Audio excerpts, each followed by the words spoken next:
हा हत्ती दरवाजा. या दरवाजाकडे जाणारा मार्ग हा साधारणतः हत्तीच्या सोंडीप्रमाणे वळवण्यात आला असल्यामुळे याला हत्ती दरवाजा म्हणतात. या किल्ल्यावरून नाणेघाटावरती बारीक नजर ठेवता येत होती.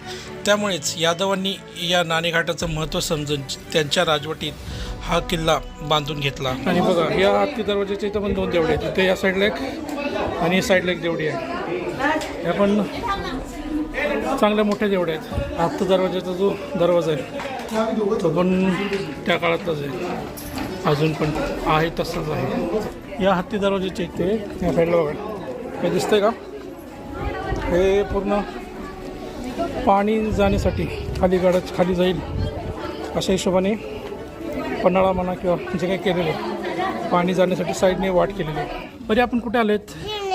शिवनेरी किल्ला. येस, हत्ती दरवाजा बघितला आपण. इथे 5 मिनिटात रेस्ट केली, फॅमिलीला थोडं रेस्ट करायचं होतं आणि आता